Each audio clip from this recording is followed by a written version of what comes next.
Bonjour à toutes et à tous, j'espère que vous allez bien et j'espère surtout que vous êtes prêts à me suivre pour le premier cours que je me propose de vous présenter. Ce premier cours, il se porte sur le projet numéro 4 de votre programme scolaire de la première année secondaire tronc commun lettres. L'intitulé du projet est écrire une courte biographie romancée concernant une personnalité nationale ou locale à partir d'informations succinctes. Son objet d'étude est la nouvelle réaliste, la séquence. Ce projet-là est composé d'une seule séquence. Son intitulé est produire un récit vraisemblable. Alors, pour commencer, nous allons tout d'abord commencer par vous analyser l'intitulé du projet et nous allons par la suite vous donner une définition. Nous allons vous donner une définition de la nouvelle réaliste. Ensuite, nous allons analyser l'intitulé de la séquence. Bon, tout d'abord, nous allons commencer par le projet. Revenons à son intitulé. Voilà.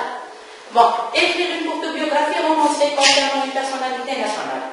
Bon, pour analyser ce sujet-là, la première des choses qu'on est censé faire, c'est bien de souligner les mots-clés. Hein? Et là, nous avons comme le mot-clé écrire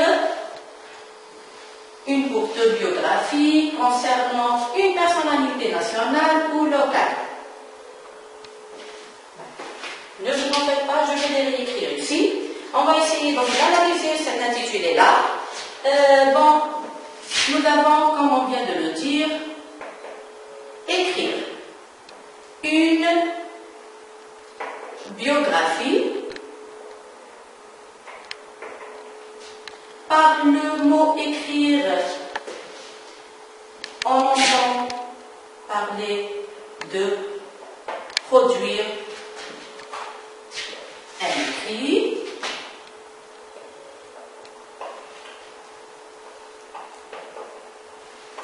Un écrit ou rédiger un texte ou un écrit.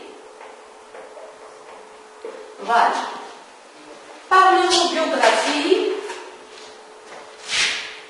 on entend dire la vie d'une personne. Là, on vous précise que cette personnalité-là, elle est nationale ou locale.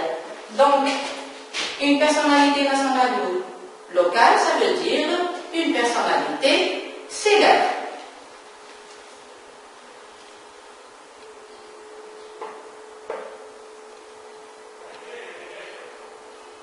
Bon, elle est nationale, ça veut dire algérienne.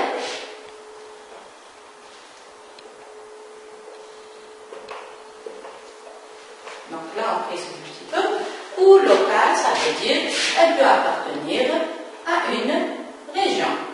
Alors, appartenant à une localité ou à une région bien précise. Voilà. Alors, de rédiger un texte, puisque nous allons écrire une biographie, ça nous fait penser également à raconter l'histoire d'une personnalité, à raconter une histoire. Et quand on parle du conte d'une histoire, donc automatiquement, ça nous fait penser à la narration. Et qui dit narration dit texte narratif ou récit. Voilà. Donc là, qu'est-ce qu'on nous demande de faire?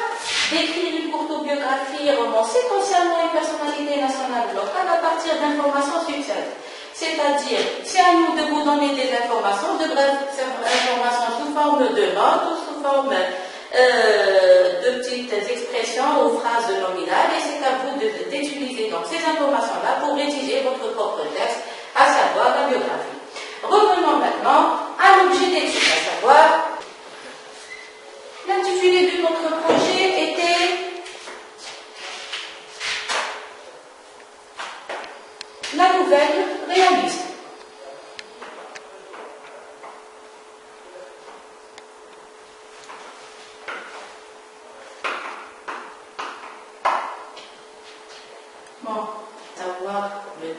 narrative.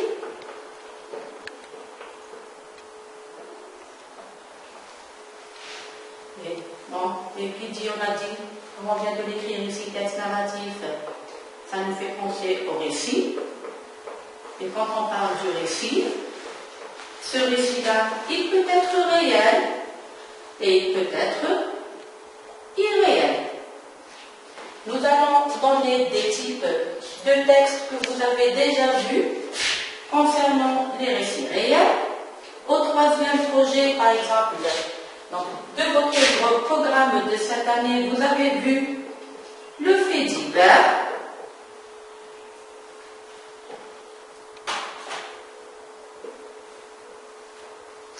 Et là, on va aller un petit peu plus loin pour parler du Kant, que vous avez déjà vu en deuxième année moyenne. Vous avez vu toujours au moyen la légende,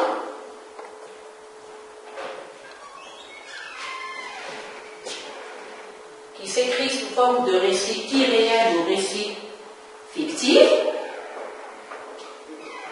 Et nous pouvons prendre aussi comme exemple la fable. Là, en première année moyenne, vous avez vu le fait divers, et en troisième année moyenne, vous avez vu la biographie. Vous avez vu également le portrait et l'autobiographie. Alors, là, dans l'intitulé de notre projet, nous avons la nouvelle réaliste. De cet adjectif-là, on peut, ça nous fait penser directement à la réalité, et duellement, et qui dit réaliste ou réalité, donc automatiquement, ça nous fait penser à un univers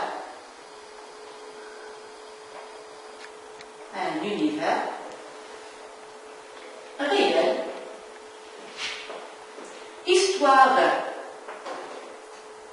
une histoire crédible, voire aussi précise.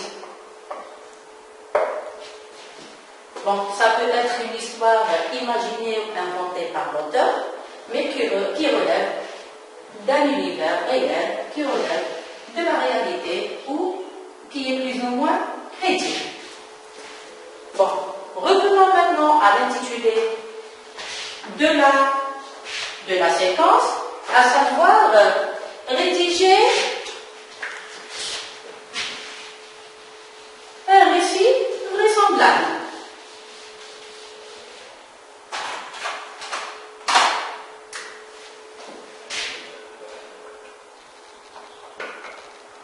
Rédiger un récit vraisemblable.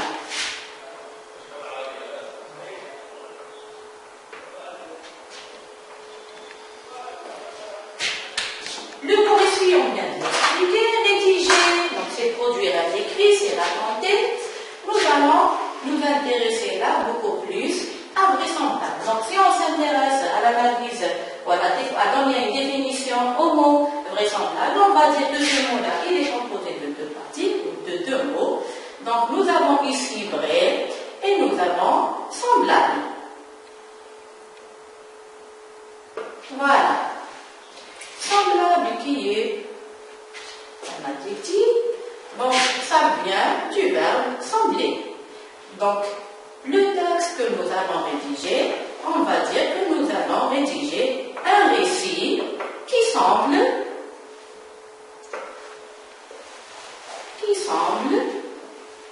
vrai. Et là, nous allons revenir à ce qu'on a dit tout à l'heure, là, dans le cadre de la nouvelle réaliste. On a dit, donc, ça s'inscrit dans la réalité, où l'univers de l'histoire est plus ou moins réel, et l'histoire est plus ou moins crédible, moins précise. Hein?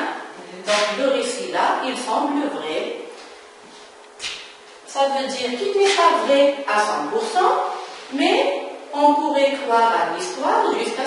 Donc c'est une histoire qui peut s'inscrire dans la réalité. Maintenant, du moment que l'objectif de la... Alors, pour parvenir à comprendre c'est quoi la nouvelle réaliste exactement, j'ai pensé à vous proposer deux textes de types différents. Le premier, c'est un texte d'un type que vous avez déjà étudié, à savoir le Kant, et le deuxième, il relève de la nouvelle. Alors, et donc, notre objectif donc, de l'étude comparative de ces deux textes-là, c'est bien d'identifier les caractéristiques ou les traits caractérisant le Kant et les traits caractérisant surtout la nouvelle. Hein? Du moment que le Kant, déjà vous le connaissez, donc plus ou moins si on vous fait une étude comparative, donc automatiquement vous allez tout de suite ou rapidement comprendre c'est quoi la nouvelle. Alors, je vais commencer à vous lire le premier texte. Rose. Il y aura 4 ans, à l'automne, je me trouvais sans femme de chambre. J'en avais assez lu et j'en avais essayé, l'une après l'autre, 5 ou 6 qui étaient ineptes. Et je désespérais presque d'en trouver une, quand je lus, dans les petites annonces d'un journal, qu'une jeune fille sachant coudre, broder, coiffer, cherchait une place. J'écrivis à l'adresse indiquée, et le lendemain, la personne en question se présenta. Elle rentra chez moi le jour même. Elle se nommait Rose. Au bout d'un mois, je l'adorais. C'était une trouvaille, une perle, un phénomène. J'étais stupéfaite de ses facultés. Or, un matin, mon concierge demanda avec mystère à me parler. Je fus surprise et je le fis entrer. Il paraissait gêné de ce qu'il avait à dire. Enfin, il prononça en bredouillant. Madame, il y a en bas le commissaire de police du quartier. Vous faites passer? Je demandai brusquement. Qu'est-ce qu'il veut? Il veut faire une perquisition dans l'hôtel. Pourquoi cette perquisition? À quel propos? Il n'entrera pas. Le concierge reprit. Il prétend qu'il y a un malfaiteur caché.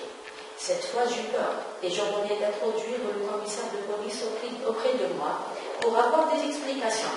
C'était un homme assez bien élevé, décoré de la Légion d'honneur.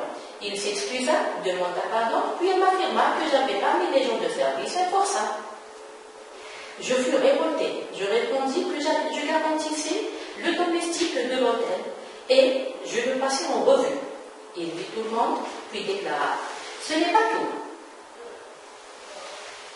Pardon, monsieur, il n'y a plus que ma femme de chambre, une jeune fille que vous ne pouvez confondre avec un forçat. Il demanda.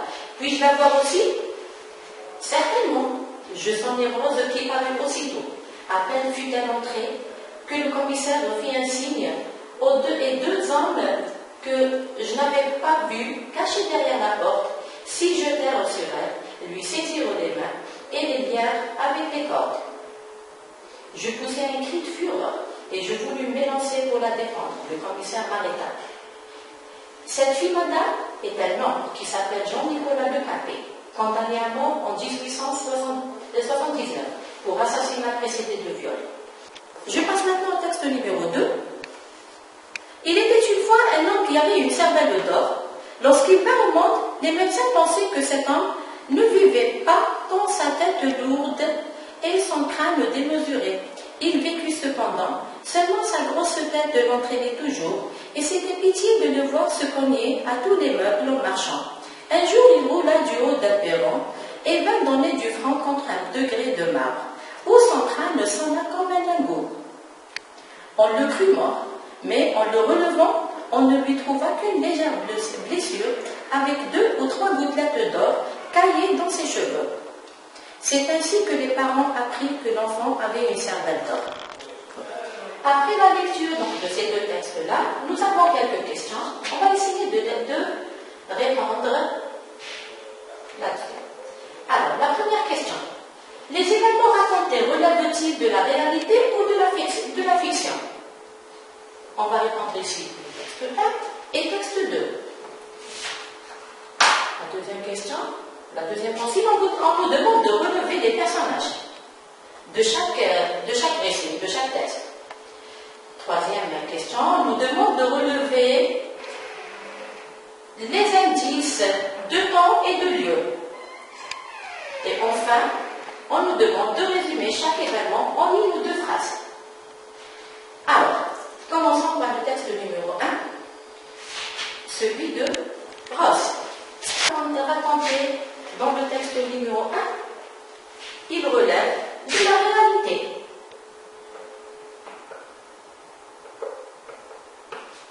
Les événements du deuxième texte, de l'homme à la cervelle d'or, il relève de la fiction.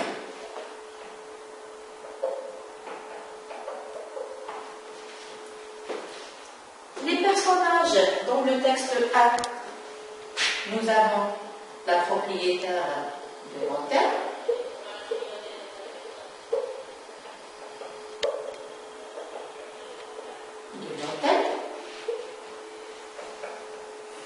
nous avons un personnage principal qui est Rose, la femme déguisée en homme. Nous avons le concierge.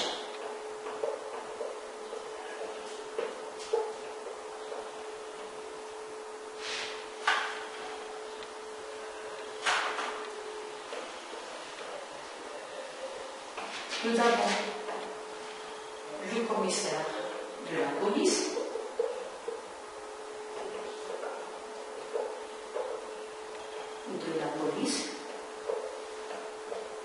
Et nous avons deux hommes. On pourrait également citer tout le domestique service d'hôtel. Dans le texte numéro 2, les personnages.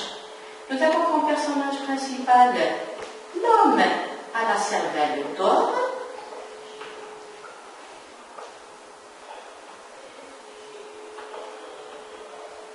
Nous avons les médecins et nous avons les parents.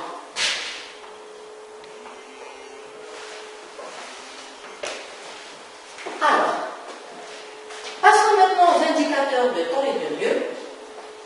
Dans le premier texte, l'histoire se passe à l'hôtel. Dans le deuxième texte, il n'y a pas de lieu, on n'a pas cité de lieu. L'indicateur de temps que nous avons dans le premier texte, il y aura 4 ans à l'automne. L'indicateur de temps dans le premier paragraphe que nous avons ici, c'est il était une fois.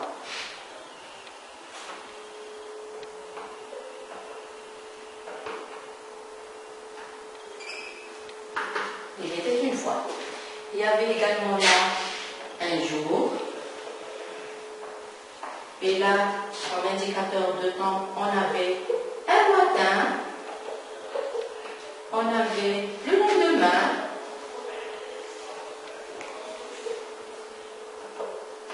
on avait le jour même, etc. Bon, et le jour même. Bon, c'est pas la peine de continuer de le noter parce qu'après je vais vous donner des réponses. Bon, maintenant on va passer au résumé de chaque événement en une ou deux phrases. Alors, allons-nous dire là. Passons maintenant à l'activité numéro 2. Là, on nous demande de mettre une croix dans la place qui convient. Puis on nous demande de distinguer des traits caractérisant chacun des deux récits. Donc là, nous avons le texte 1, celui de Ross, et là nous avons le texte 2, celui de l'homme à la cervelle. Hein? Je vais vous mettre homme à la cervelle. Voilà. Et là nous avons le texte de Ross. Voilà. Bon, on va essayer de voir quels sont les traits qui caractérisent chacun des deux textes. Le premier caractéristique, il commence par une formule d'ouverture. Bon, le texte il commence par la formule d'ouverture. Vous connaissez, vous savez normalement ce que veut dire la formule d'ouverture. Bon, c'est la formule par laquelle on commence un compte. Bon, et nous l'avons trouvé dans le texte numéro 2, à savoir l'homme à la cervelle d'or. Le premier premier texte, il commence par une expression, par un indicateur, oui, un indicateur de temps, donc c'est pas une formule d'ouverture.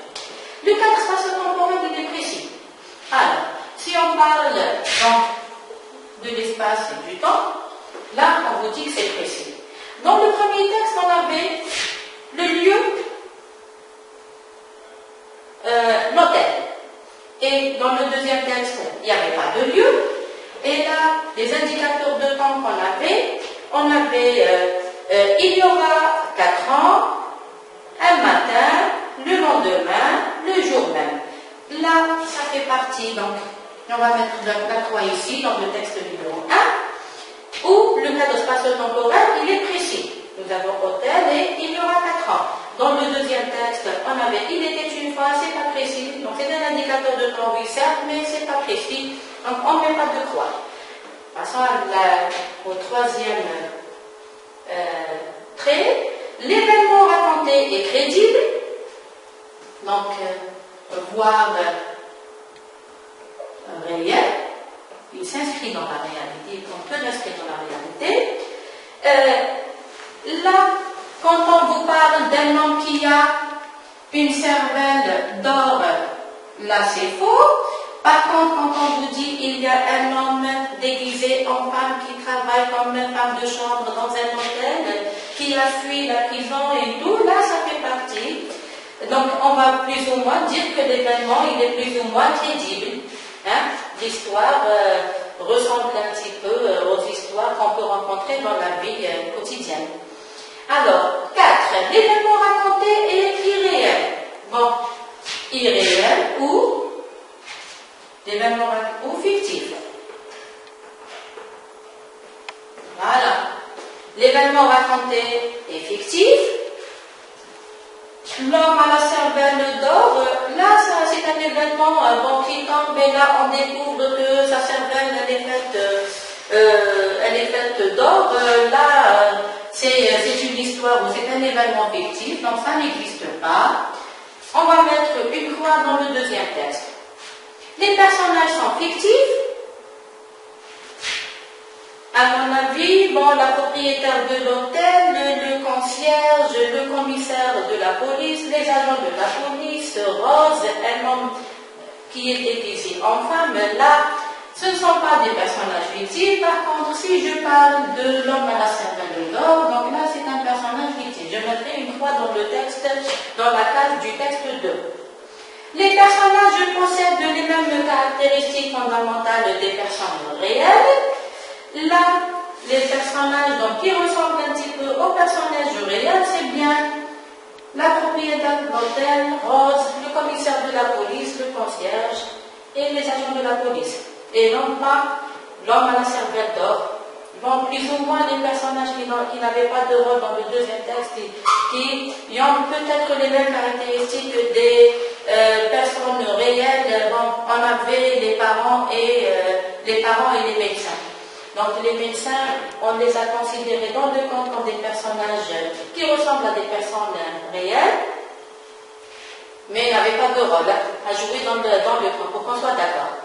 Alors, septième trait caractérisant donc l'un de ces récits-là, le cadre spatio-temporel est fictif. Tout à l'heure, on a dit en 2, le cadre spatio-temporel il est précis dans le texte 1. Donc, contrairement à précis ou imprécis ou fictif, nous avons fictif ou imprécis. Donc, là, c'est donc automatiquement, ça va être dans le texte 2. Il était une fois le lieu. On n'avait pas donné de lieu du tout dans le texte numéro 1. Alors, si on revoit un petit peu maintenant les traits caractérisants du texte numéro 1 et ceux caractérisant le texte numéro 2, qu'est-ce qu'on va dire? Bon. Le texte, il commence par une formule. On va commencer d'abord par les traits qui caractérisent le texte numéro 2. Du moment que vous avez déjà vu ce type de texte-là, on a dit qu'il commence par une formule d'ouverture, l'événement raconté est irréel, voire fictif, les personnages sont fictifs, et le cadre spatio-temporel aussi, il est fictif. Là, vous avez vu déjà ces traits ou ces caractéristiques dans le conte. Bon. Ce qui nous... nous intéresse le plus, c'est bien le texte numéro 1. Bon, qui est, donc, puisque le deuxième c'est un conte, le premier c'est une nouvelle, ou un récit vraisemblable. Donc, qu'est-ce qu'il faut retenir dans cette séance-là?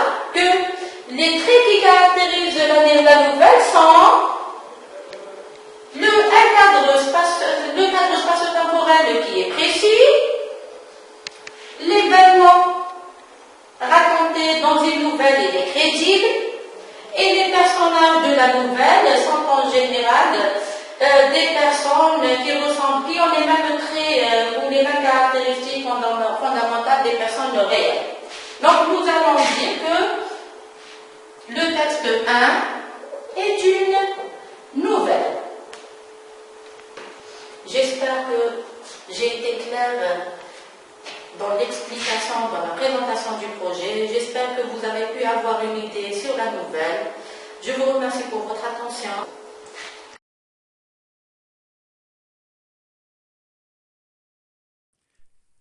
شكرا على المشاهدة. لا تنسوا الاشتراك في القناة، الضغط على الجرس، الإعجاب بالفيديو.